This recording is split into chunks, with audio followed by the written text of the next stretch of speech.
지난 시간에 우리가 믿음에 대해서 생각을 했었는데 그것은 신자란 누구인가 하는 것을 이해하기 위해였습니다. 그래서 믿음은 하나님을 알고 그 뜻을 순종하여 우리가 진리와 생명 안에 있는 법이라고 했습니다. 그래서 자연스럽게 하나님을 알고 그 뜻을 아는 일을 위해서 우리는 성경에 익숙해져야 된다 하는 결론에 도달하게 됩니다. 이 제자 훈련을 하면서 몇 가지 본론이랄까요? 훨씬 핵심되는 것에 들어가기 위해서 여러 가지 문제들을 먼저 사전에 점검하고 들어올 수밖에 없게 된 것은 제자 훈련이 하나의 기술 훈련으로 오해되기 때문에 일어난 전도라든가 성경, 기도 이런 것들이 혹은 믿음까지도 기술을 위한 방법론으로 오해되어 있기 때문에 어떤 부분적인 면이 너무 강조되어 있기 때문에 이런 문제들을 바로 정립하는 일을 선행시킬 수밖에 없었습니다. 그래서 믿음이 내 소원을 이루는 방법이 아니었듯이 이제 성경도 결국은 말하자면 믿음이 결국 진리에 근거한다면 우리는 하나님 아는 일이 가장 시급하고 중요할 수밖에 없습니다. 그리고 하나님을 아는 일은 성경을 통해서밖에는 알 수가 없습니다. 디모데후서 3장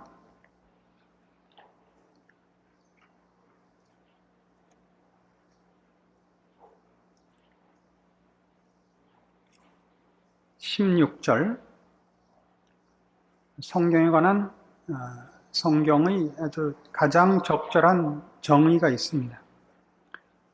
디모데후서 3장 16절 모든 성경은 하나님의 감동으로 된 것으로 교훈과 책망과 바르게 함과 의로 교육하기에 유익하니 이는 하나님의 사람으로 온전케 하며 모든 선한 일을 행하기에 온전케 하려 함이니라. 분명하죠?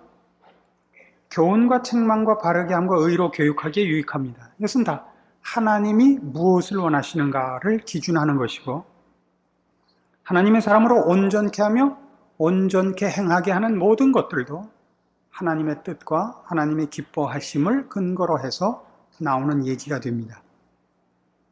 그래서 우리는 성경을 볼 때 성경이 하나님이 누구신가에 관한 얘기인 것을 잊지 않아야 됩니다.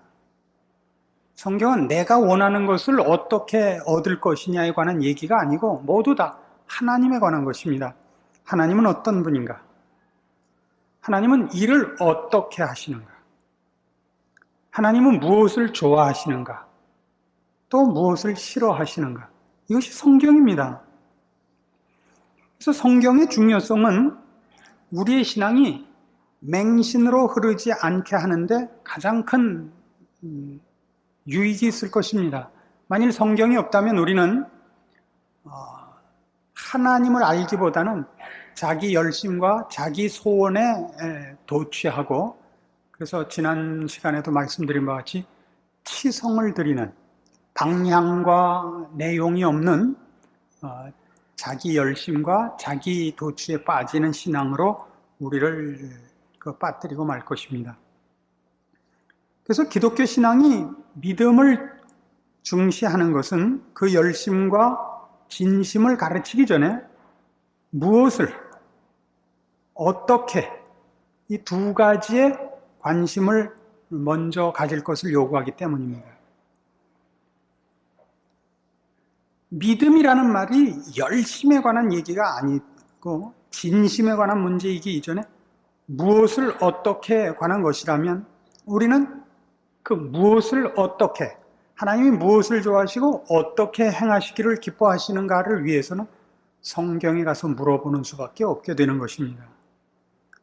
그래서 이런 문제의 가장 대표적인 것으로 사무엘상 15장에 가시면 여러분 잘 아시는 사울 왕의 그 유명한 실패가 교훈으로 기록되어 있죠. 사무엘상 15장 사울이 왕이 된 후에 하나님이 사무엘을 보내서 저로 하여금 아말렉을 진멸하라는 명령을 내렸을 때 19절, 사무엘상 15장 19절, 사울이 그 명령을 어겼죠. 사무엘의 꾸중입니다. 어찌하여 왕이 여호와의 목소리를 청정치 아니하고 탈취하기만 급하여 여호와의 악하게 여기시는 것을 행하였나이까? 사울이 사무엘에게 이르되 나는 실로 여호와의 목소리를 청정하여 여호와께서 보내신 길로 가서 아말렉 왕 아각을 끌어왔고 아말렉 사람을 진멸하였으나 다만 백성이 그 마땅히 멸할 것 중에서 가장 좋은 것으로 길갈에서 당신의 하나님 여호와께 제사하려고 양과 소를 취하였나이다. 사무엘이 가로되 여호와께서 번제와 다른 제사를 그 목소리 순종하는 것을 좋아하심같이 좋아하시겠나이까? 순종이 제사보다 낫고 듣는 것이 수양의 기름보다 나으니 이는 거역하는 것은 사술의 죄와 같고 완고한 것은 사신 우상에게 절하는 죄와 같음이라. 자, 여기서 순종이 등장하는 이유는 순종은 하나님 쪽에서 목적과 내용을 가지고 우리는 그 권위에 따라야 된다는 의미에서의 순종입니다. 하나님만이 유일한 권위이십니다. 하나님이 권위예요. 하나님이 주인입니다. 그래서 하나님이 무엇을 하라 그랬는지, 하나님이 어떻게 하라 그랬는지가 우리에게 있어서는 의논이나 합의의 문제가 아니라 권위적인 명령으로 떨어지고 우리는 그것을 아는 대로 따르는 일만이 우리 몫입니다. 그래서 이 하나님이 하라 그러는 걸 하지 않으면 무슨 문제가 되느냐면 무엇을 할 것인가 어떻게 할 것인가가 우리 몫이 됩니다. 그렇죠? 그것이 아무리 명분이 좋다 할지라도 지금 여기 사울이 얘기한 식으로 가장 좋은 것으로 하나님 여호와께 제사하려고 가져왔다라고 해도 그것은 이미 하나님이 기뻐하시는 것은 아닌 겁니다. 하나님은 양과 소를 받으시려고 하는 것이 아닙니다. 그렇죠? 그래서 순종이 제사보다 낫습니다.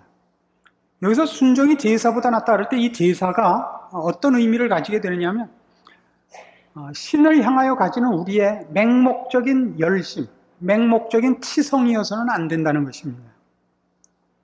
제사란 모름지기 하나님께서 무엇을 원하시는가를 항복하여 그 순종과 감사로 그 앞에 나아가는 것을 제사라고 하지, 제사가 우리가 가진 것 중에 무엇을 하나님께 바친다는 것으로 나가는 것은 아닌 것입니다. 종교적인 어떤 열심이나 종교적인 치장일 수 없는 것입니다. 그래서 호세아서 6장에 가면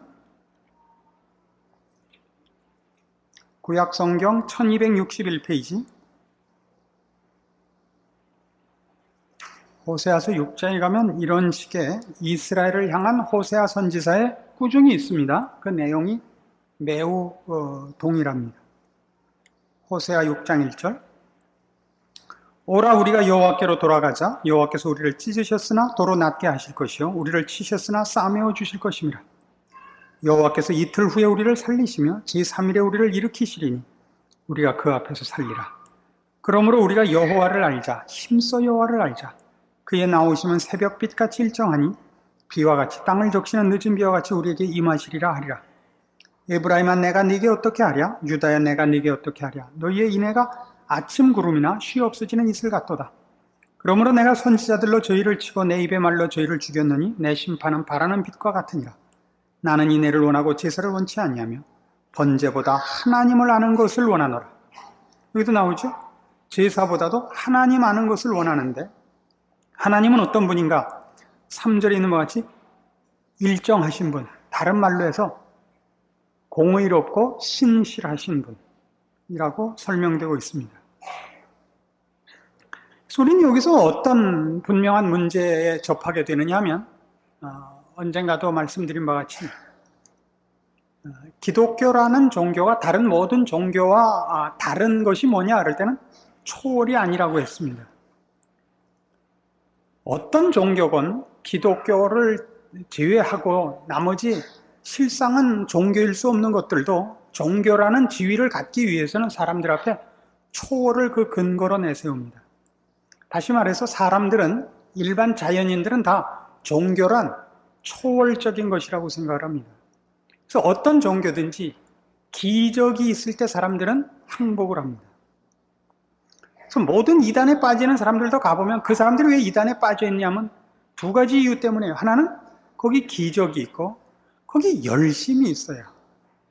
모든 이단의 약점은 거기 진리가 없다는 사실입니다. 근데 사람들은 진리보다 열심을 좋아해요. 진리보다 열심을 좋아하는데 그건 마치 뭐가 같으냐면 클래식한 음악들은 가서 듣는 재미가 있잖아요. 요즘 젊은 현대 음악들은 들으러 가는 게 아니라 같이 떠들러 가죠. 그래서 누가 연주자고 누가 청중인지가 없어요. 아가 고함 서로 같이 고함 지르다가 돌아오고 뭘 듣고 온 게 아니라 아각거리다 왔단 말이에요. 이단의 가장 큰 핵심이 광기라고요. 그런 광기. 광기가 있으면 뭐가 좋으냐 하면 내가 초라하지 않습니다. 저쪽에 연주자가 있고 나는 관객에 불과하다는 초라함이 없고 동등한 기분이 들거든요. 동참한 기분이 있다고요. 그래서 그 만족감이 있죠. 그건 만족감이에요, 그냥. 실제로 만족할 내용이 있는 것이 아니라 만족감이 있을 뿐인데 그거 참 구별이 어렵습니다. 그래서 기독교가 다른 모든 종교와 다른 것은 다른 종교가 일종의 주문과 부족식의 신앙입니다. 주문과 부족식의 신앙이라는 것은 주문이라는 건 뭐냐 하면 내용을 몰라요. 자기가 외우는 주문의 내용을 모르지만 그 주문을 외우면 무슨 결과가 나오는지는 안다고요. 열려라 참깨. 그럼 문이 열려요. 왜 열리고 왜 참깨라 그래야 열리는지는 이유가 없지만 그걸 하면 누가 하든지 문이 열린다. 이게 주문이고 부적이라는 것은 거기에 쓴 글과 그림이 무슨 뜻인지 모르지만 그걸 붙이면 물에 빠져도 뜬대요. 그렇죠? 그러니까 나한테 중요한 것은 내가 믿는 대상에 관한 지식이 아니고 또 그 신이 우리에게 요구하는 내용의 어떤 수준도 아니고 내가 필요로 하는 것을 얻기 위한 방법으로만 가지고 있는 신앙을 주문과 부적식 신앙이라고 얘기를 하는 겁니다. 기독교를 제외한 모든 종교는 다 이겁니다. 그래서 기독교는 다른 종교와 기독교를 구별할 때 초월로 구별을 하지 않고 계시로 구별을 합니다.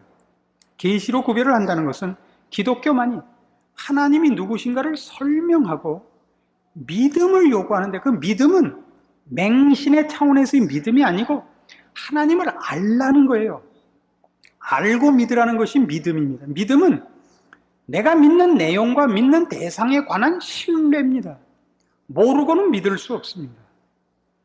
그래서 우리가 갖고 있는 성경은 그 뜻이 뭔지 뭔지 알고 모르고의 그런 모호한 것이 아니라 분명한 것들이죠. 읽으면 확실한 내용들. 우리의 상식과 우리의 충분한 지성에 호소하는, 우리를 납득시키고 우리에게 설명이 분명한 형태로 기록되어 있다는 사실입니다. 그 내용이 초월적인 것일지라도 성경은 그걸 초월을 신비로 묻어버리지 않고 설명하려고 든단 말이에요. 우리의 지성에 호소를 하고 우리를 납득시키려고 합니다. 그래서 하나님을 알고 믿으라고 요구해 오는 것입니다.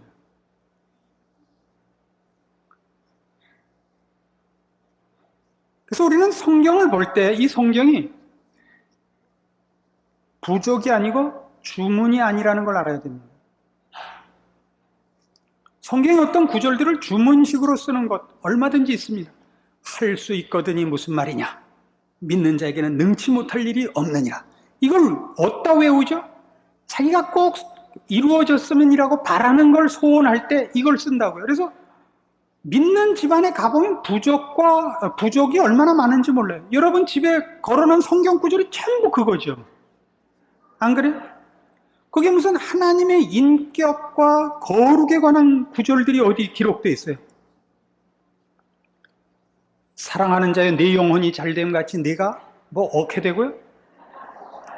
맨 그런 구절만 기록돼요. 어디든지 가면 거예요. 잘 되라.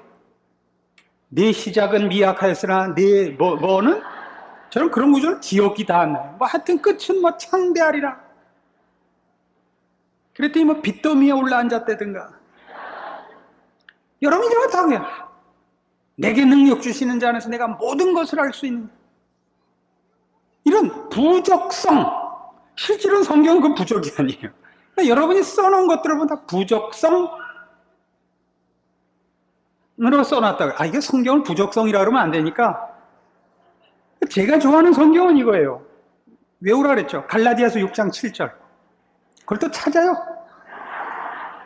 외우라 그랬는데 스스로 속이지 말라. 하나님은 만울의 여김을 받지 아니하시나니 사람이 무엇으로 심든지 그대로 거두리라. 아니 지금 와서 그러면 어떡해요? 삼국시대 때 가르쳐준 건데 왜 지금 그 성경을 우리가 어떻게 잘못 사용하고 있는지 아시겠어요? 이런 것들이 신앙을 일로 가면, 신앙을 일로 목표를 삼으면 부적이 자꾸 돼서 나와요. 성경 말씀들이 부적이 돼서 나온다고요. 주문이 돼서 나오고. 이게 참 야단이에요. 그러니까 제자 훈련이라 이렇게 얘기할 때 우리가 일을 위해서 부름을 받은 것이냐, 우리의 전인격을 부름을 받은 것이냐를 모르면 성경 전체가 오도된다는 사실에 이게 참 놀라게 되는 것입니다. 그래서 성경은 어떻게 하면 우리 소원을 이루는가 하는 방법론도 아니고 하나님이 무엇을 하라 그랬는가 하는 어떤 일종의 명령서도 아니에요. 첫째 명령 이거 해라, 둘째 명령 이거 해라. 이렇게 단순한 명령서나 소원을 이루는 어떤 부적이나 주문이 아니라고요. 보다 부유하고 깊은 책입니다. 어떤 거죠? 하나님이 어떤 분인가에 초점이 되어 있고 하나님의 자녀로서 우리가 어떻게 해야 되는가, 어떻게 해야 되는가가 아니고 어떠해야 되는가. 이건 좀 다르죠. 일에 관한 문제가 아니고 존재로서 어떠해야 되는가가 가장 굵은 초점입니다. 그래서 먼저 우리가 생각할 이 두 가지 초점에 하나님은 어떤 분인가 입니다. 하나님은 어떤 분인가? 신명기 28장으로 가봅시다.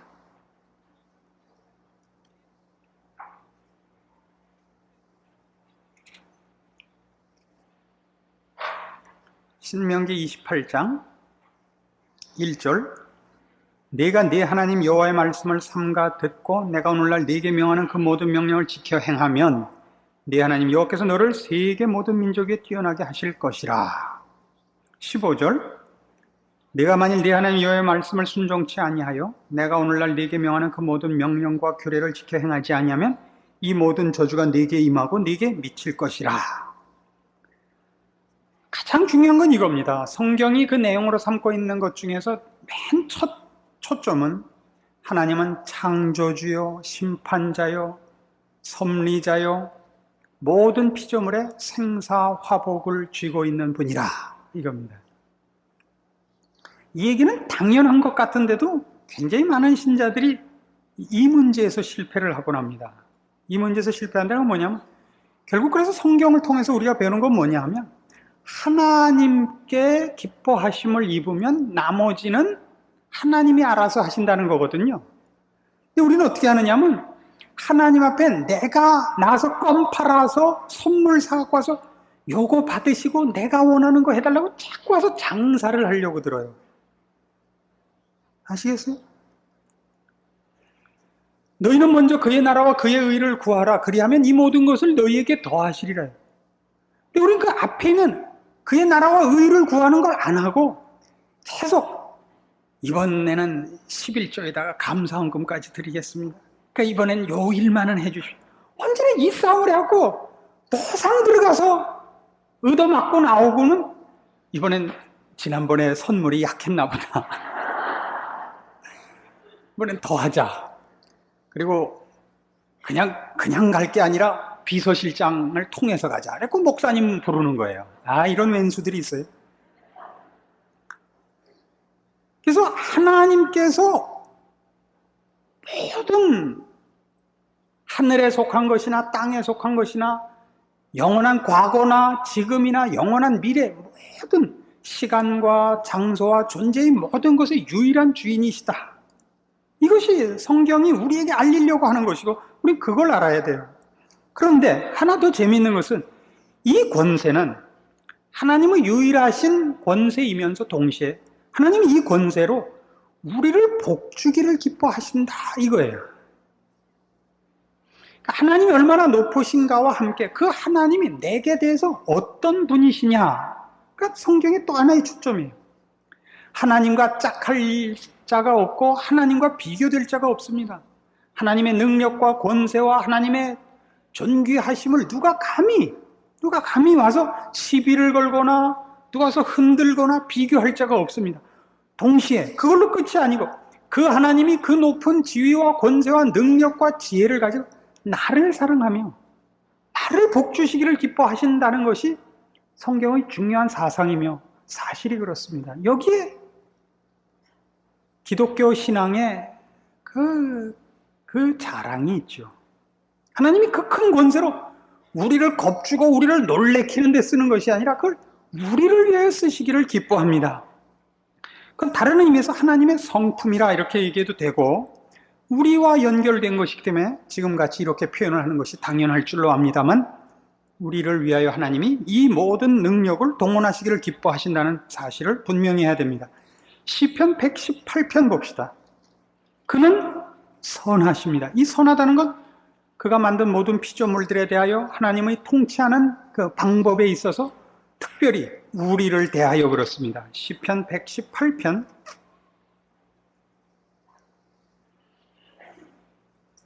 1절부터 봅니다.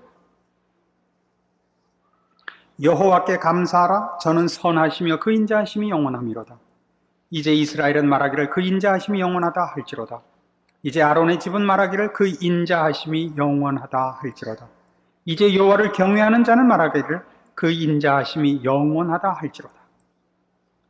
이것이 시편에 기록된 모든 이 시편 기자들의 고백이요. 그것은 말하자면 이스라엘 사람들의 경건한 올바른 신앙을 가진 모든 사람들의 공통된 고백인 것입니다.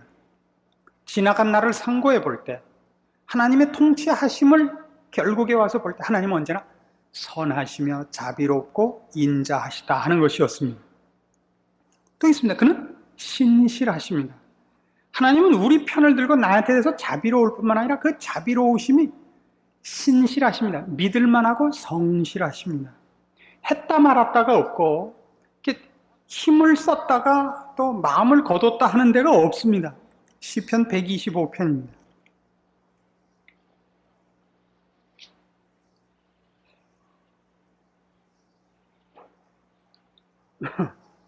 시편 125편 여호와를 의뢰하는 자는 시온산이 요동치 아니하고 영원히 있음 같도다. 산들이 예루살렘을 두름과 같이 여호와께서 그 백성을 지금부터 영원까지 두르시리로다. 악인의 권세가 의인의 업에 미치지 못하리니 이는 의인으로 죄악의 손을 대지 않게 함이로다. 여호와여 선인에게와 마음이 정직한 자에게 선을 행하소서. 자기의 굽은 길로 치우치는 자를 여호와께서 죄악을 짓는 자와 함께 다니게 하시리로다. 이스라엘에게는 평강이 있을지어다. 여호와를 의뢰하는 자는 시온산이 요동치 아니하고 영원히 있음 같습니다. 태산이 흔들리지 않는 것 같습니다. 왜요?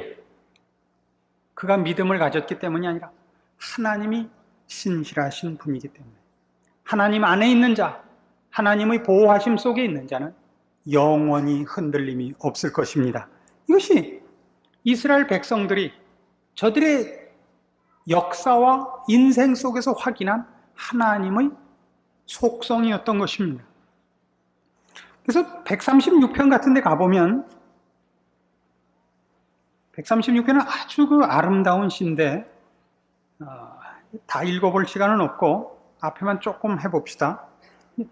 이 시는 전부 이런 후렴을 가져요. 여호와께 감사라. 그는 선하시며 그 인자하심이 영원함이로다. 이 후렴을 가져요. 모든 신에 뛰어나신 하나님께 감사하라. 그 인자하심이 영원함이로다. 모든 주에 뛰어나신 주께 감사하라. 그 인자하심이 영원함이로다. 이것이 후렴이에요. 그 인자하심이 영원함이로다. 홀로 큰 기사를 행하시는 이에게 감사하라. 그 인자하심이 영원함이로다. 지혜로 하늘을 지으신 이에게 감사하라. 그 인자하심이 영원함이로다. 끝까지 그예요. 끝까지. 그 인자하심이 영원함이로다. 하나님의 속성 중에 가장 뛰어난 것이 무엇이었느냐? 인자하심. 그의 자비와 긍휼과 인애와 선하심, 우리를 향한 무한하신 사랑. 하나님께서 그 큰 권세와 능력과 유일하신 존재로서 가지고 계시는 성품입니다. 그러니까 하나님이 얼마나 높으신가와 함께 하나님이 어떤 분인가를 아는 것이 우리 신자들에게서는 굉장히 중요합니다. 나중에 이 기도라는 문제에 들어가서 이 문제가 다시 언급이 되겠습니다만은, 그래서 우리는 하나님 앞에 들어갈 때 내 소원을 아뢰고 하나님 명령을 받고 하는 정도가 아니라 하나님과 대화를 하러 들어갈 수가 있게 되고, 그래서 대단한 특권이라는 것을 알게 됩니다. 그래서 하나님이 어떤 분인가라는 성경의 초점에서 우리는 이 두 가지 초점을 놓치지 않아야 됩니다. 하나님만이 유일하신 권위자입니다. 그렇죠? 모든 존재와 모든 역사에, 온 우주에 유일하신 주제자입니다.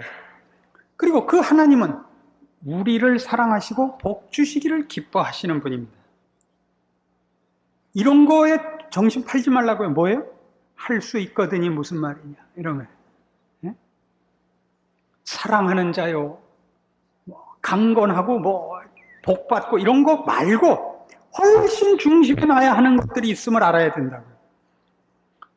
하나님이 어떤 분인가와 함께 아까 말씀드렸듯이 두 번째 초점이 뭐였죠? 하나님의 자녀로서 우리가 어떠해야 하는가 하는 거였습니다. 우리가 어떠해야 하는가?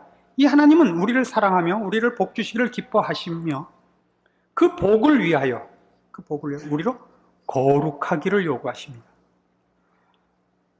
성경이 신자들에게 요구하는 건 능력이 아니라는 것을 제발 명심합시다. 하나님이 우리에게 요구하는 것은 똑똑한 것이 아닙니다. 유능한 것이 아닙니다. 어떤 업적이 아니고 위인이 되는 것이 아닙니다. 거룩한 것입니다. 평생 잊지 마십시오. 하나님이 우리에게 요구하는 건 거룩한 것입니다. 잊지 마세요. 그 쓸데없는데 아멘들 하지 마시고 이런데 아멘을 해야 되는데, 무슨 3년 내에 남북한이 통일되기를 믿습니다. 그러면 아멘. 그러면 개벽다구 같은 데는 다 아멘을 하고, 우리 예수를 믿는 자녀들이 이 나라의 모든 지도자가 될 것을 믿습니다. 그러면 목이 터지게 아멘을 해요. 이 왼수들이. 그리고 하나님이 요구하는 건 우리의 거룩입니다. 이런 데는 다 레위기 11장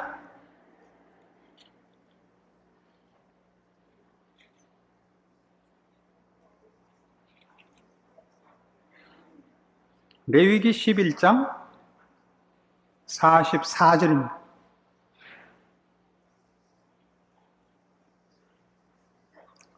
나는 여호와 너희 하나님이라.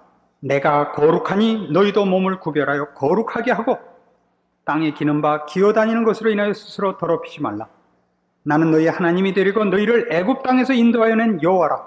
내가 거룩하니 너희도 거룩할지어다. 이거예요. 또 그냥 알아듣는 사람 몇 없어요. 거룩해야 돼요. 거룩해야 돼요. 성도들의 최고의 책임, 최고의 자랑, 거룩한 거예요. 거룩한 것. 요한복음 17장. 성경이 얼마나 이런 요구들을 많이 하고 있는가 확인하고 또 확인합시다. 요한복음 17장 17절.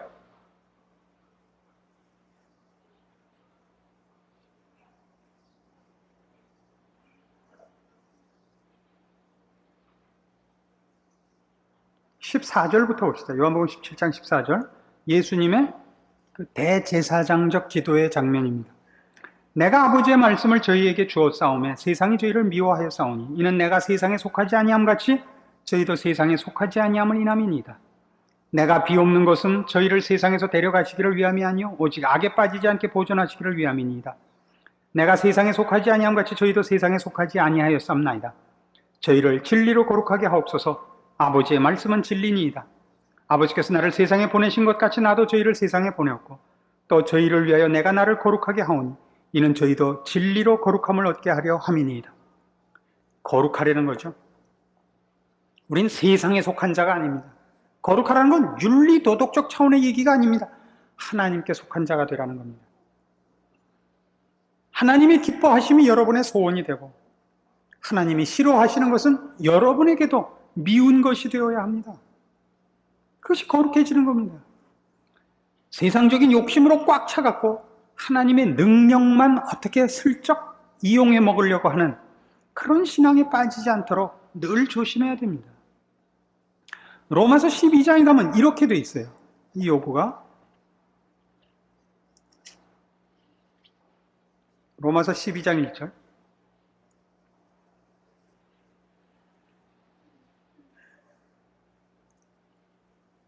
그러므로 형제들아 내가 하나님의 모든 자비하심으로 너희를 권하노니 너희 몸을 하나님이 기뻐하시는 거룩한 산제사로 드리라.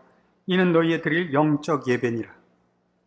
우리가 나중에 로마서를 계속해 나가서 12장 가면 이걸 더 자세히 하겠습니다만 결국 성도들의 신앙의 핵심이 뭐냐 그러면 그의 삶을 거룩한 삶으로 살아야 하는 겁니다. 거룩함을 생각하거나 거룩함을 말하는 것이 아니라 거룩한 삶을 살아야 합니다. 우리 몸을 거룩한 산제사로요.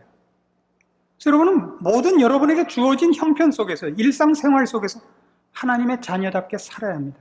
인내하며 믿음을 지키며 세상에 속하지 아니한 자로서 세상의 유혹과 시험을 이기며 그래서 어떤 의미에서 그런 일들을 인하여 당하는 모든 고난들을 감수하며 그렇게 사는 것이 거룩하게 사는 것입니다.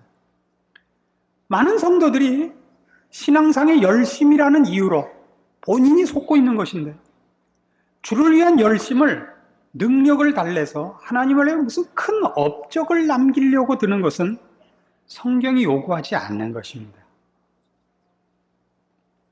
누군가 유명한 사람들이 있습니다. 그건 특별한 일을 위하여 하나님이 특별히 쓰시는 사람들입니다. 그것은 성경이 요구하는 모델이 아닙니다.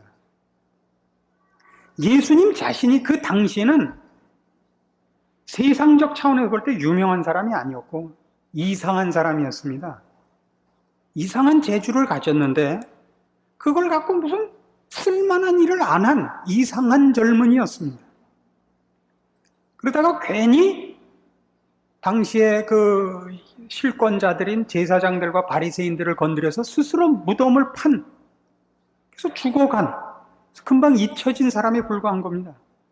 믿는 우리들에게만 그 뜻이 전달되어 우리는 예수님이 유명한 정도가 아니라 유일한 분이 됐지만 세상에서는 그렇지 않습니다. 그래서 여러분 세계사 배우면서 예수 배워본 적 있어요?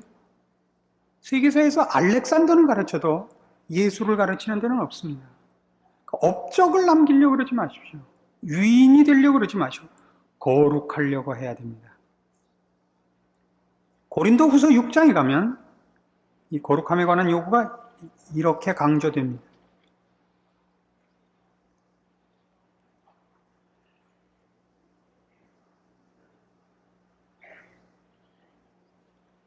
고린도 후서 6장 14절 너희는 믿지 않는 자와 멍해를 같이 하지 말라. 의와 불법이 어찌 함께하며 빛과 어두움이 어찌 사귀며 그리스도와 벨리알이 어찌 조화되며 믿는 자와 믿지 않는 자가 어찌 상관하며 하나님의 성전과 우상이 어찌 일치가 되리요. 우리는 살아계신 하나님의 성전이라. 이와 같이 하나님께서 가라사대 내가 저희 가운데 거하며 두루 행하여 나는 저희 하나님이 되고 저희는 나의 백성이 되리라 하셨느니라. 그러므로 주께서 말씀하시기를 너희는 저희 중에서 나와서 따로 있고 부정한 것을 만지지 말라. 내가 너희를 영접하여 너희에게 아버지가 되고 너희는 내게 자녀가 되리라.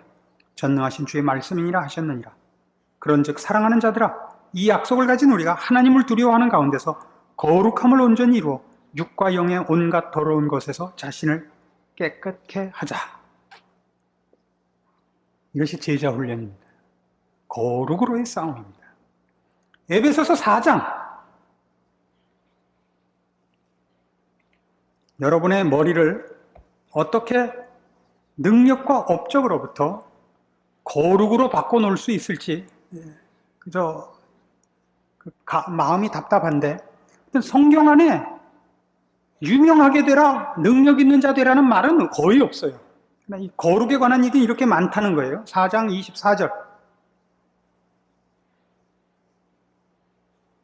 21절부터 봅시다. 진리가 예수 안에 있는 것 같이 너희가 과연 그에게서 듣고 또한 그 안에서 가르침을 받았을진데 너희는 유혹의 욕심을 따라 썩어져가는 구습을 쫓는 옛사람을 벗어버리고 오직 심령으로 새롭게 되어 하나님을 따라 의와 진리의 거룩함으로 지으심을 받은 새 사람을 입으라. 그리고 25절부터 뭐가 나오는지 아세요? 거룩하게 사는 ABC.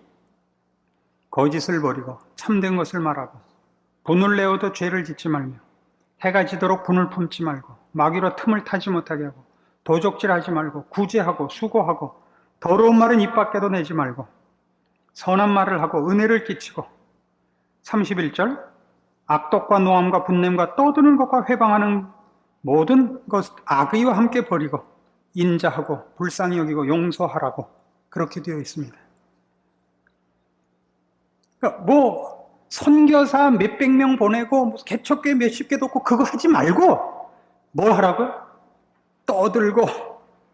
떠들지 말고 회방하지 말고 분을 내어도 죄를 짓지 말고. 이거 굉장히 어려운 거예요. 분이 날 수가 있어요. 누가 미울 수가 있어. 화가 날 수가 있어. 그때 콱 그 악독한 말을 쏟지 마세요.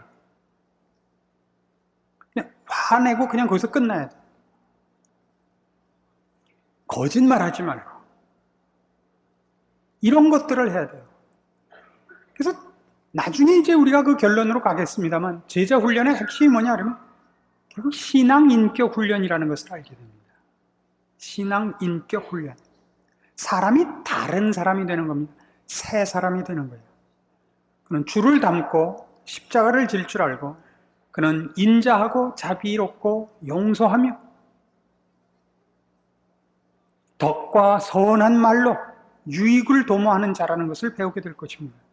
그 훈련들을 하십시오.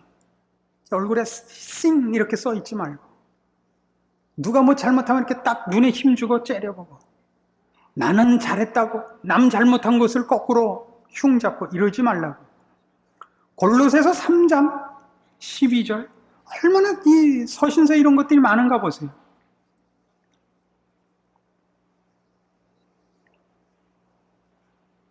골로새서 3장 12절 그러므로 너희는 하나님의 택하신 거룩하고 사랑하신 자처럼 긍휼과 자비와 겸손과 온유와 오래 참음을 옷 입고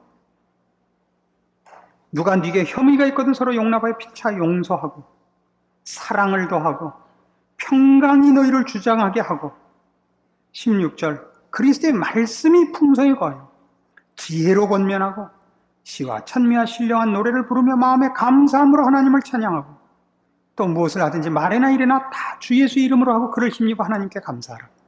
이런 것들이 거룩하는 것입니다.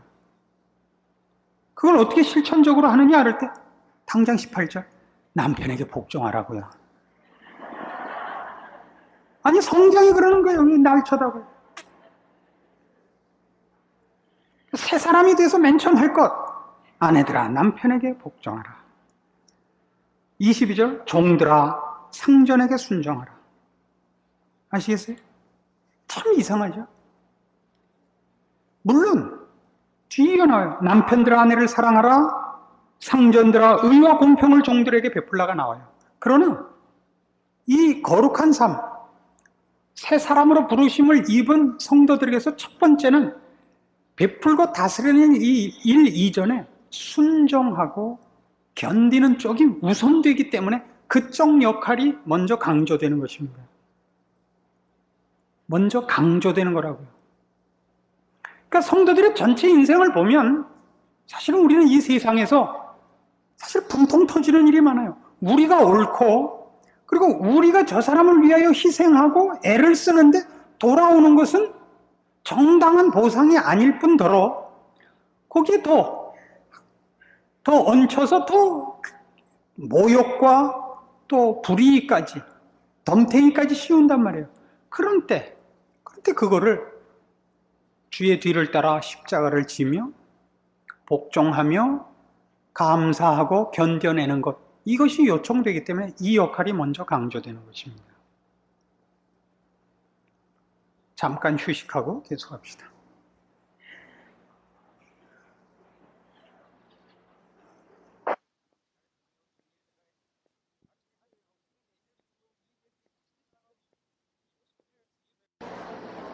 우리는 오늘 이 성경을 상고하게 된 이유가 기독교적 신앙이라는 것이 또 기독교인이 된다는 것이 하나님의 뜻을 알고 하나님 앞에 순종하는 존재와 삶이 되어야 한다는 것을 알았기 때문에 하나님을 아는 일을 위해서 성경을 아는 것이 필수적인 것을 확인했습니다. 그뿐만 아니라 우리는 이 하나님을 아는 이 일을 위하여 쓰여져 있는 계시로서의 성경만을 갖고 있는 것이 아니라 하나님 앞에 나아가 대화를 나눌 수 있고 간구할 수 있고 물어볼 수 있는 특권을 가지고 있습니다. 그런데 이 기도는 하나님 앞에 나가서 우리가 기도를 해야 되는 가장 큰 이유는 신자로서 우리의 삶에 필요한 모든 거룩한 것들이 세상에서 얻어지는 것이 아니라는 것을 확인하는 행위고, 확인 이전에라도 이 모든 것이 하나님으로부터만, 의와 거룩과 생명과 진리에 속한 것은 하나님으로부터만 나온다는 것 때문에 기도가 필요해지는 것입니다. 그러니까 기도란 아까 우리 믿음을 다루는 문제에서도 했다시피 주문이 아니고 어떤 내가 요구하는 결과를 얻기 위한 방법이 아니고 이제부터 우리가 가져야 하는 것, 채워야 하는 것, 그리고 넘치도록 해야 되는 거룩과 생명에 속한 것이 세상에서부터 얻어지지 않고 하나님으로부터만 온다는 것이 기도를 당연한 결과로 만들게 되는 것입니다. 마가복음 9장에 그 대표적인 사건이 나옵니다.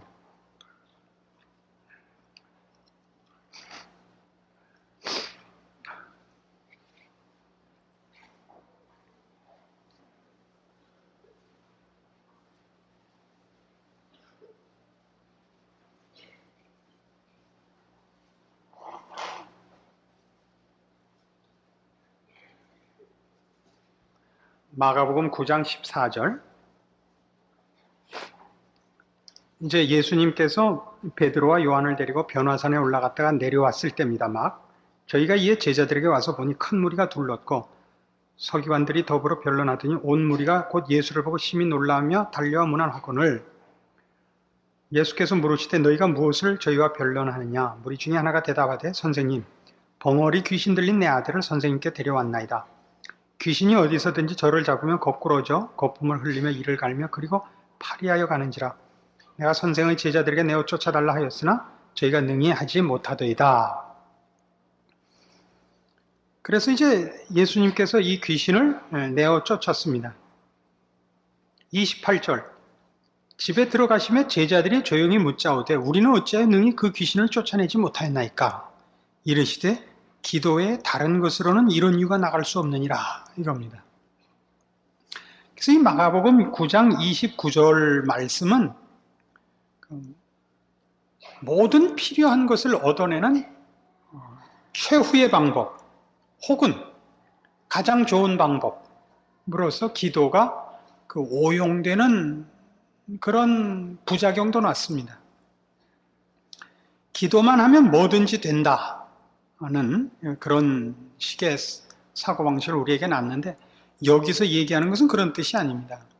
기도란 아까 말씀드린 바와 같이 생명과 거룩과 진리와 이런 모든 것은 하나님으로부터만 나오기 때문에 우리가 하나님께 기도를 하는 것입니다. 세상에는 그것이 없습니다. 그래서 기도 외에는 이런 이유가 나갈 수 없다는 건 하나님 외에는 이 일을 하실 분이 없다는 뜻입니다. 에스겔서 36장에 가면 지금 이 말씀을 우리가 이해하기 좋은 역사적 사건이 하나 나옵니다. 에스겔서 36장 33절입니다. 구약성경 1209페이지입니다.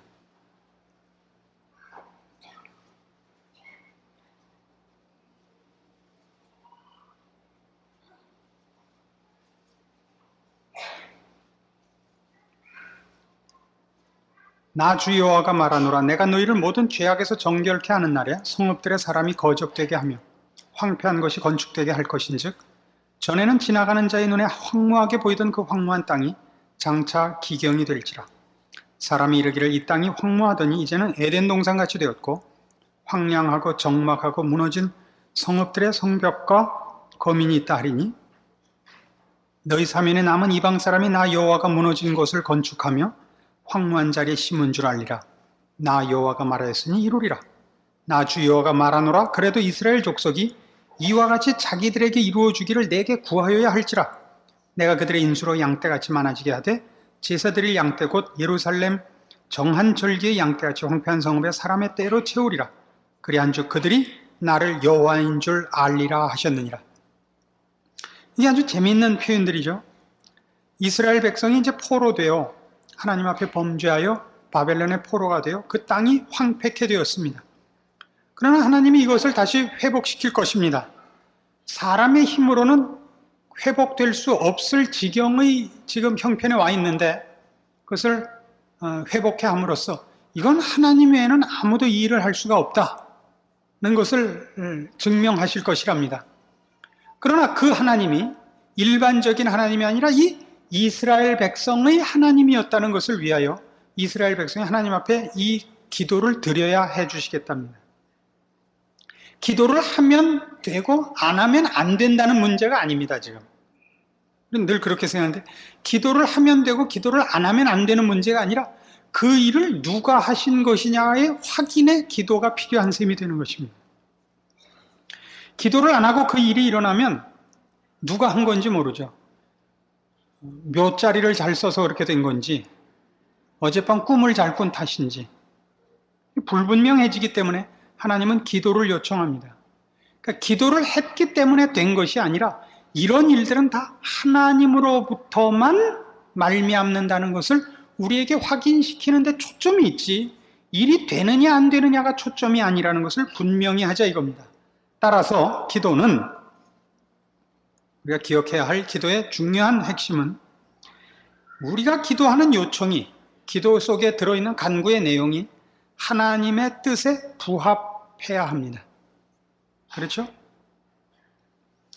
그래서 기도를 하면 여러분 모든 기도가 그렇듯이 우리의 기도는 기도에 설명이 많죠.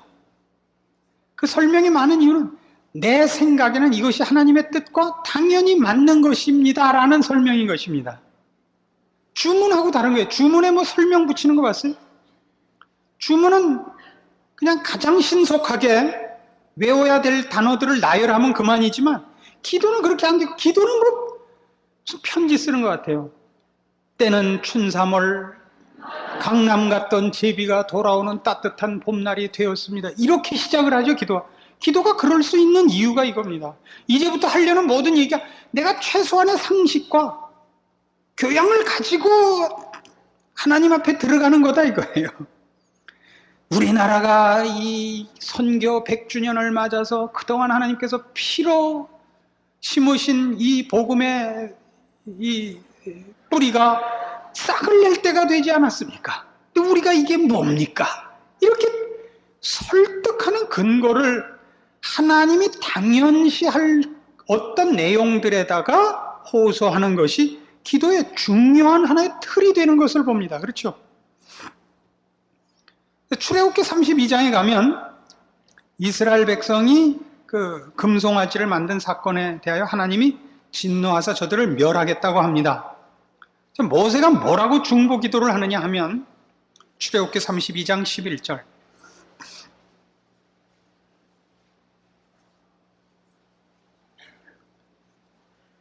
모세가 그 하나님 여호와께 구하여 가로되 여호와여 어찌하여 그 큰 권능과 강한 손으로 애굽 땅에서 인도하여 내신 주의 백성에게 진노하시나이까? 어째 애굽 사람으로 이르기를 여호와가 화를 내려 그 백성을 산에서 죽이고 지면에서 진멸하려고 인도하여 내었다 하게 하려 하시나이까? 주의 맹렬한 노를 그치시고 뜻을 돌이키사 주의 백성에게 이 화를 내리지 마옵소서. 주의 종 아브라함과 이삭과 이스라엘을 기억하소서. 주께서 주를 가리켜 그들에게 맹세하여 이르시기를 내가 너희 자손을 하늘의 별처럼 많게 하고 나의 허락한 이 온 땅을 너희의 자손에게 주어 영영한 기업이 되게 하리라 하셨나이다. 이 기도의 내용은 재밌잖아요. 어떻게 해달라는 게 간절하고 열심히 전부가 아니라 기도의 중요한 틀이 하나님 이렇게 하시면 안 됩니다가 있단 말이에요. 하나님께 뭐 감히 따지겠다는 것이 아닙니다. 지금 모세에게. 하나님이 일을 그렇게 하시는 분이 아니지 않습니까? 그래서 기도 속에는 어떤 게 있느냐면 기도를 하다 보면 그래서 하나님에 대하여 성경에서 배우는 것과 또 별개로 하나님에 대하여 배우는 부분이 생겨나는 것입니다. 기도를 많이 하면 하나님에 대하여 자기도 모르게 많이 알게 돼요. 하나님의 성품, 일하시는 방법에 대하여 특별한 깨우침이 기도 속에 있는 것을 알게 됩니다. 그래서 기도는 생각할 틈이 없이 따발총을 쏘면 안 됩니다. 맥힘 없이 쏟아붓는 것을 잘하는 기도라고 생각하는 건 굉장히 잘못입니다. 기도는 좀 씹어가면서 해야 됩니다. 또박또박 하셔야 돼요. 그렇다고 어눌하게 하는 것이 잘한다는 뜻은 아닙니다. 그러나 생각할 틈이 없이 쏟아내는 건 안 됩니다. 그런 의미에서 통성 기도는 굉장히 생각해 볼 문제인 것입니다. 통성 기도하면 무슨 옆에서 떠드는 바람에 방해받지 않으려고 막 읊는 거 아니에요. 그냥 누구 목소리가 더 큰가. 이거는 별로 좋은 방법은 아닙니다. 우리의 간절함이 통성으로 나타날 수 있습니다. 그러나 서로 조심해야 될 것이 아닌가 싶습니다. 마태복음 6장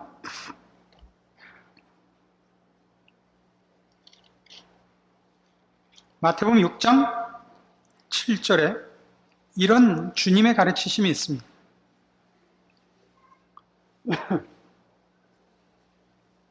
또 기도할 때 이방인과 같이 중언부언하지 말라. 저희는 말을 많이 하여야 들으실 줄 생각하느니라. 그러므로 저희를 본받지 말라. 구하기 전에 너희에게 있어야 할 것을 하나님 너희 아버지께서 하시느니라. 이겁니다. 여기서 중언부언이라는 것은 지성이면 감천이다 하는 식으로 하지 말라는 겁니다. 우리가 말을 할 때 말을 이렇게 여러 번 할 수 있죠. 그 간절함을 이렇게 저렇게 표현하는 걸 중언부언이라는 것이 아닙니다. 그게 아니고 간절함과 정성을 바치는 것이 기도의 내용이고 기도의 결과를 얻는 방법이라고 생각하지 말라 말입니다. 이방인들의 중언부언은 다른 게 아니라 비나이다. 그러니까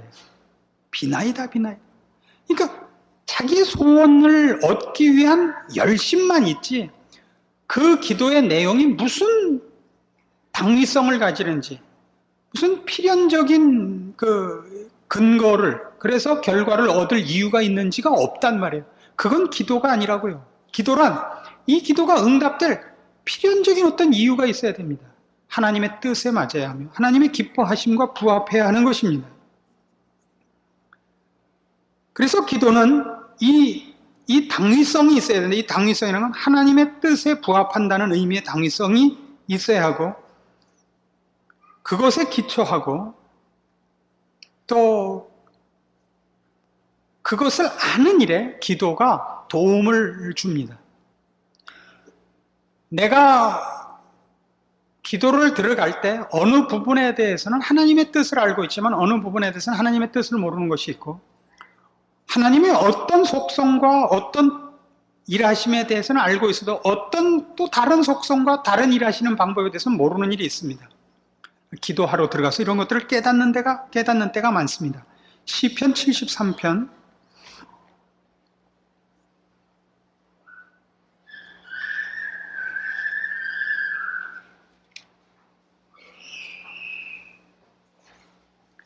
시편 73편은 여러분이 잘 아시는 대로 불의한 자들이 형통한 것에 대하여 의로운 자가 가지는 시험이었습니다.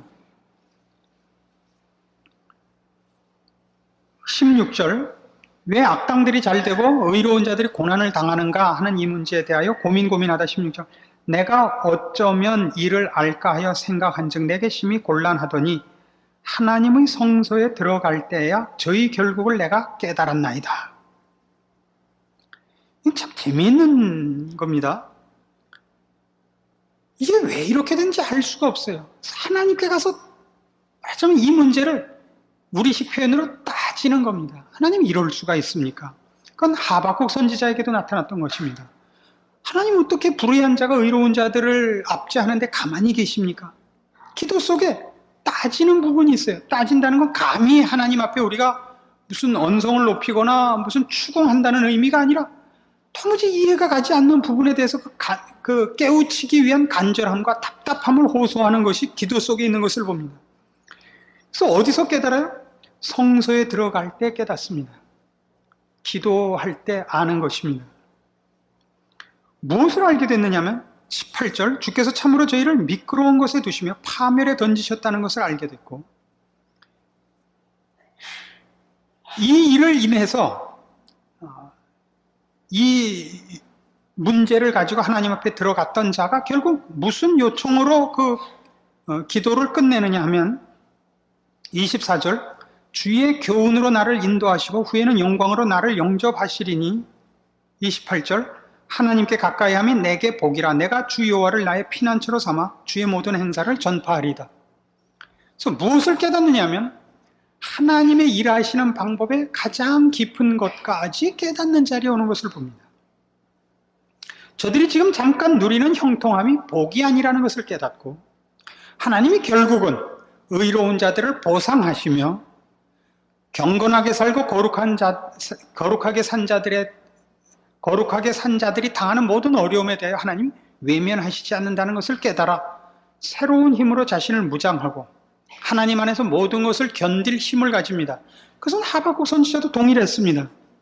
의인은 믿음으로 산다는 결론을 얻고, 그래서 무화과 나무에 소출이 없을지라도 외양간에 소가 없을지라도 나는 하나님을 인하여 기뻐하리라 라는 하나님 안에, 거기서 하나님 안에라는 건 하나님의 통치와 하나님의 심판에 대한 신뢰에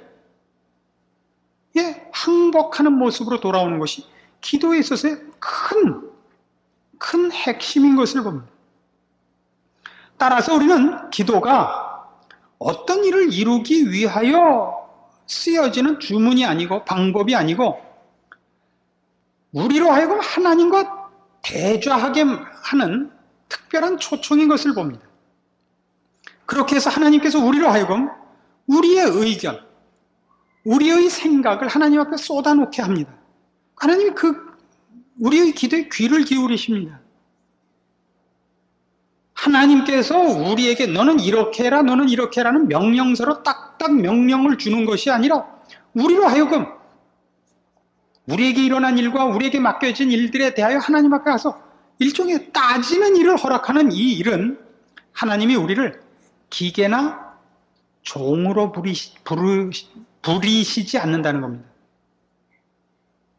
신자들을 하나님이 기계나 종으로 부리시지 않고 우리를 설득하시며 우리와 의논하시는 것을 봅니다.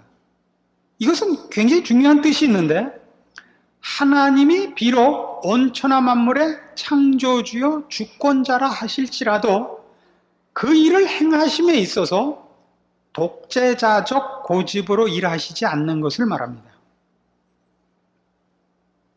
우리와 의논하시며 우리를 설득하시며 우리를 항복시키셔서 일하시기를 기뻐합니다.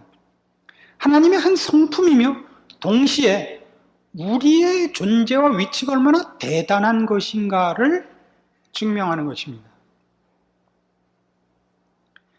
우리는 어떤 버릇이 있느냐 하면 지금 이 제자훈련이라는 제목을 놓고 볼 때 우린 믿음도 성경도 기도도 다 기술이기를 바라고 있습니다. 그래서 어떤 일이 이루어지는 것에 쓰임을 받고 나 자신도 기계적 능력이 있기를 바라고, 이 기계적 능력의 큰 결실을 위하여 성경이나 믿음이나 기도나 다 그런 기술적 차원에서의 도움이 될 것을 바라고 있지만 살펴본 바와 같이 믿음이나 기도나 성경이나 어느 것 하나 일과 기술로서 쓰여지는 것은 없고 하나님은 그 궁극적인 목적을 우리에게다 두고 있는 것을 봅니다. 그래서 우리 자신이 하나님 앞에서 인격자로서 대접받는 것,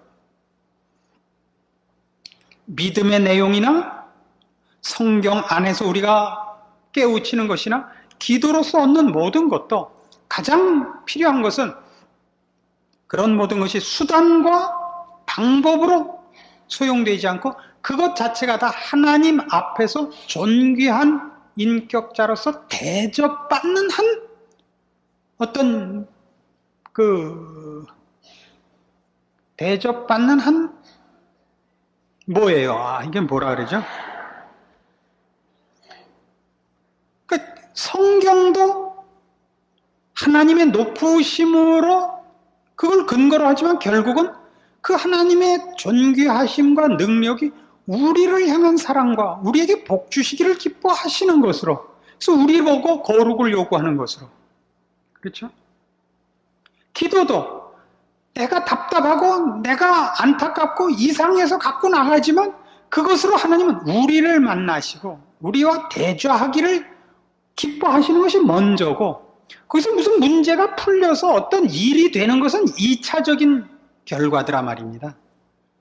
그래서 기도란 하나님께 내가 열심히 기도하여 무엇이 이루어졌느냐가 아니라 얼마나 자주 하나님을 가서 만나 뵙고 하나님 앞에 앉았느냐에 그 자랑이 있는 거예요. 기도란 해라 마라의 문제가 아니라, 그러니까 우리가 해라라고 기도하라고 자꾸 부추기는 것은 그 기쁨과 그 대접을 누리라는 차원에서이지, 그렇게 함으로써 남보다 더 큰 능력을 가진다, 그래서 어떤 일이 해결됐다는 차원에서는 아니라 말입니다. 그래서 기도하는 자는 내가 어떤 일을 이루기 위하여, 그리고 하나님 앞에 얼마나 중요하게 쓰임을 받는가, 그런 어떤 명분과 가치로서보다 우리 자신의 지위와 대접을 반증하는 것으로 이해되어야 합니다.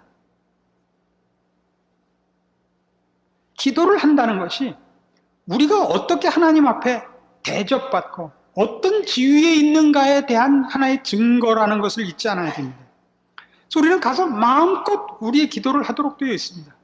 그 대신 기도에서 우리의 생각과 우리의 그 무슨 답답함과 혹은 생각을 모두 얘기한 후에 또 충분히 듣고 나와야 됩니다. 그래서 기도는 떠들러 들어가는 것이 아니라 들으러 들어가야 되는 겁니다. 기도는 들으러 들어갑니다. 그래서 우리는 지금 이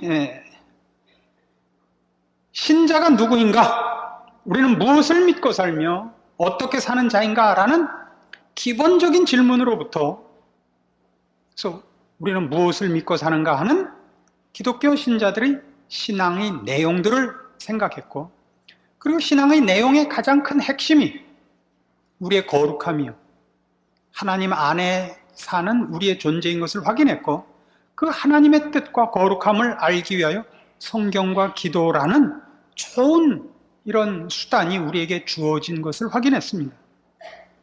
그래서 이 일이 성도들을 성도답게 하며 하나님의 자녀로서 우리가 마땅히 누려야 하는 모든 충만에 이르기 위하여 허락된 특별한 하나님의 은총인 것을 압니다. 그래서 성경을 많이 보고 기도를 많이 할 것을 어느 교회에서나 가르치고 어느 신자들에게나 요구하고 있는 것인데, 이 일의 좋은 방법 중에 하나인 것이 콰이어 타임이라 해서 소개된 지 오래입니다. 그럼에도 불구하고 이 콰이어 타임은 앞에서 우리가 믿음, 성경, 기도라는 소제목에서 살펴본 바와 같이 신앙의 핵심을, 제자의 그 모습을 어떻게 이해하느냐에 따라서 콰이어 타임도 굉장히 잘못 오용될 수 있다는 것을 좀 알아야겠고, 어떻게 사용해야 되느냐 하는 것도 알아야겠습니다. quiet time이 가장 잘못 사용되는 것은 이겁니다. 매일 일정량의 성경을 보고 그 성경 속에서 오늘 깨달을 하나님의 말씀을 갖고 나와 실천하는 것. 틀려 보이지 않지만 이것은 굉장히 오해되기 쉬운 것입니다. 왜 오해되기 쉬우냐 하면 quiet time을 한다는 것은 매일 일정량의 성경을 보고 그리고 기도하고 하나님의 뜻을 구하고 나온다는 의미에서는 전혀 하자가 없고 옳고 바른 자세임에 틀림없지만 성경을 보는 첫 번째 이유는 뭐냐면 우리가 이 세상에 속해 살고 있고 실제적인 내용으로는 하늘나라에 속해 살고 있는데 우리가 아무리 마음속으로 거룩한 것에 속해 있고 거룩한 욕심을 갖고 있다 할지라도 세상에 나와서 살고 그 영향권 속에 있으면 우리는 우리도 모르게 떠내려갑니다. 그렇죠? 그래서 우리가 늘 말씀을 앞에 놓고 하나님의 뜻과 기뻐하심으로 나를 깨끗이 하며 점검하는 일이 없으면 우리는 자기도 모르게 점점 떠내려와서 어느 날 굉장히 그 기준이 낮아진 것을 보게 됩니다. 그 조용남 씨가 삶의 체험 현장인가 하는 그 프로의 사회자로 나오는데 저는 뭐 아주 꽤 괜찮게 보고 있습니다. 그 장면을. 왜냐하면 이 사람이 어렵게 살아서 그 삶의 체험 현장에 그 명사들이 나가가지고 무슨 어려운 일하고 돌아오면 한다는 소리가 옛날에 저희가 겪었던 얘기를 해요. 무슨 그 지난번에 누군가 무슨 숭어를 잡으러 갔다 왔나 뭐 그랬는데 꽁치 반찬해 갖고 먹는 장면이 나오니까 그래요. 자기 어렸을 때는 나는 언제나 저 꽁치 한 마리를 나 혼자 다 먹나 이게 소원이었다 그래요. 어떻게 생각하세요, 여러분은?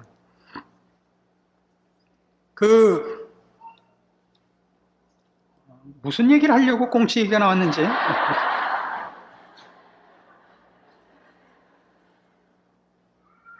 하여튼 그건 관두고 그럼. 내가 조금 이렇게 내는데, 이 얘기 하려고 그랬어요. 그래서 그때 뭐가 있었냐면, 바나나가 아주 귀하게 몇 년에 한 번쯤 바나나를 사다 주셨는데, 뭐라 그러냐면, 절반만 네가 먹고 절반은 남겼다 동생을 줘라 그런단 말이에요. 근데 이제 절반을 먹고 나가 놀다가, 이거 어떻게, 그냥 있을 수 있어요? 들어와서 한 입 잘라 먹죠. 요만큼 잘라 먹었잖아요. 그럼 놔두고 나가요. 그럼 조금 있다 와서 또 한 입. 나중에 어머니가, 너 먹었구나. 금방 알아요. 그 참 희한하더라고요. 그때 어떻게 알았을까? 요만큼밖에 안 먹었는데. 어머니는 절반에서부터 나중에 남은 걸 보니까 차이가 확실히 났고, 먹는 사람은 먹을 때 그때 남아있는 데서부터 조금씩 잘라 먹으니까 밤낮 조금만 잘라 먹은 것 같아요. 이 말 이해하시겠어요? 그 세상의 삶은 우리는 어떻게 되냐면 기준이 100에서 시작을 했다가 그 다음날은 100에서 10만 양보해서 90이 되는데 그 다음날 나갈 때 그 90이 기준이 돼요. 90에서 10만 양보한다고요. 그 다음에는 그 80이 이미 양보한 80인데 그 80이 기준이 돼갖고 또 10. 나중에 이제 20이나 10쯤 내려와 있어요. 그래서 성경을 봐야 돼요. 그래서 기준을 늘 다시 100으로 끌어올려야 된단 말이에요. 그게 콰이어 타임의 가장 중요한 기본적인 목적이요 이유입니다. 성경을 볼 때 확인해야 되는 것이기도 하고. 그래서 매일 오늘 내가 10이나 20쯤 양보할 수 있어요. 그러나 다음날 나올 때는 다시 기준을 100으로 해놓고 나와야 돼요. 그렇지 않으면 80, 70, 60 사정없이 떨어진단 말이죠. 그런데 어떤 문제가 생기느냐 하면 매일 보는 성경으로 그날의 특별한 어떤 테마나 어떤 특별한 목표를 세우려고 보셔서는 안 됩니다. 성경도 그렇고 기도도 그렇습니다. 왜냐하면 성경은 어떤 명령서도 아니라 그랬죠. 그거 하나로 오늘은 뭘 해라 이렇게 돼 있는 게 아니고 또 오늘의 운세도 아니에요. 성경은 굉장히 넓고 무한히 크고 무한히 깊은 거예요. 하나님에 관한 얘기며 하나님의 뜻에 관한 얘기예요. 오늘 본 것은 그 충만하신 하나님의 어느 일부분이에요. 한 부분으로 갖고 계셔야 돼요. 꼭 매일매일 그것이 쌓여서 하나씩 쌓여서 티끌 모아 태산같이 하나님에 대하여 이렇게 뭐라고 말할 수 없이 깊어지는 거예요. 그럼 마치 뭐 같으냐면 목욕탕에 물 받는 것 같아요. 목욕탕에 물을 받으면 수도꼭지에서부터 탕 밑바닥까지 물기둥이 서죠. 그러나 그것이 밑에 떨어지면 전체로 넓어져서 이렇게 수면이 차올라오지 기둥으로 서 있지 않다고요. 그래서 여러분 신앙생활 해보면 어느 부흥에서 은혜를 받았다서 한 달쯤 힘있게 살았다가 한 달쯤 지나면 희미해지죠. 그리고 왜 그런가 하는데 왜 그러냐? 그 물기둥이 전체를 채워야 되는 것으로 이렇게 이렇게 흩어진다 그러는 게 아니고 전체로 고루 하여튼 그거 있잖아요. 이렇게 된단 말이에요. 그 받은 건 1m짜리 기둥으로 받았는데 내려오면 전체를 높이는데 한 1mm나 2mm밖에 안 된단 말이에요. 그래서 이상하다. 내가 참 굉장한 걸 받았는데 이게 며칠밖에 안 갈까? 왜 한 달밖에 안 갈까? 그러고 놀라는데 그럼 놀랄 일이 아닙니다. 이렇게 들어와서 결국 신앙은 이거야 이렇게 무슨 막대기를 갖고 있는 싸움이 아니고 전체적으로 이렇게 수면이 높아진 거라서 그건 아마 이럴걸 이렇게 된 게 센 신앙인 거예요. 이게 뾰족하고 높은 게 아니고 그러니까 한국교회 신자들을 보면 어떤 기분이 나느냐면요. 뭐 하나 들으면 그것이 벽돌 한 장이라고 그래봐요. 그 벽돌 한 장을 세로로 쌓아놓은 것 같아요. 그러니까 높긴 되게 높은데 매일 붙들고 있어야 돼요. 넘어질까봐. 그 벽돌이 옆으로 누워서 튼튼하게 넓게 쌓여야 피라밋을 쌓듯이 이렇게 높아지는 거예요. 그래서 이 콰이어 타임을 할 때 여러분이 조심하셔야 되는 건 뭐냐면 그래서 무슨 번쩍하는 말을 만들어 오려고 그러지 마시라고요, 제발. 그래서 콰이어 타임에 이걸 없앴으면 제일 좋겠어요. 쉐어링을 안 했으면 전 좋겠어요. 콰이어 타임을 하고 쉐어링을 하라 그러는 바람에 누구나 무슨 잘난 말을 하나씩 해야 된다는 것 때문에 거기서 억지로 자꾸 뭘 긁어 나오려고 하는데 그러지 말고 하루만큼 읽고 1년 내내 읽어서 괜찮은 생각이 나오는 게 한 번 내지 두 번밖에 없어요. 그냥 밋밋해요. 그 소리가 그 소리 같고 무슨 소리인지 모를 것 같지만 그걸 꾸준히 하고 있으면 자기도 모르는 사이에 이슬비에 옷 젖는 줄 모른다고 이렇게 수면이 높아진 것 같이 깊어지는 거예요. 이것이 콰이어 타임입니다. 그래서 우리는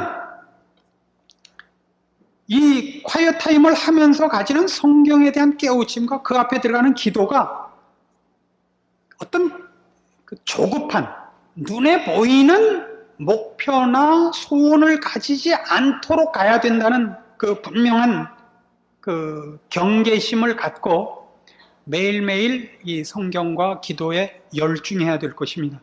긴 안목을 갖고 멀리 내다보고 그래서 충만하신 하나님, 부요하신 하나님, 그 넓고 크고 높으신 하나님에 대하여 하루에 하나씩 차근차근 이렇게 배워나가는 급해하지 마세요. 이 축복이, 이 기쁨이 무한정 있다는 기쁨으로 매일매일 하나님 앞에 나아가는 마음, 이것이 콰이어 타임입니다. 성경을 읽으며 매일 기도하는 마음인 것입니다. 그럴 때 여러분은 어디서 무엇 때문에 라는 기억 없이 하나님의 사람으로 쑥 커 있는 것을 봅니다. 우리가 클 때 보약을 먹고 컸다든가 비타민을 먹고 컸다는 말은 통하지 않습니다. 밥 먹고 크는 겁니다. 그렇죠? 늘 먹는 그 밥으로 우리가 큽니다. 그것이 최고의 보약이죠. 맛있는 것만으로도 아니고 가장 영양가 있는 것 하나만으로도 아닙니다. 보약은 아슬아슬할 때 한 번씩 먹이는 것이지 아무 때나 보약 먹지 않습니다.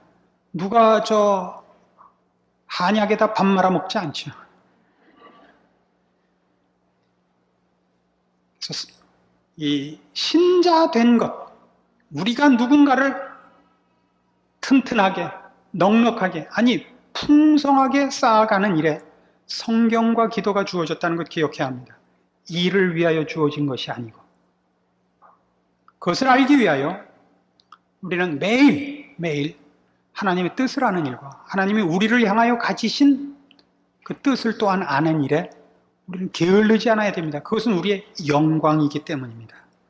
그렇게 될 때 우리는 우리의 참다운 거룩함과 영광을 스스로 찾게 되고 그 풍성함에 참여하게 되고 그 승리와 그 감사의 누림들을 우리가 소유할 것이요.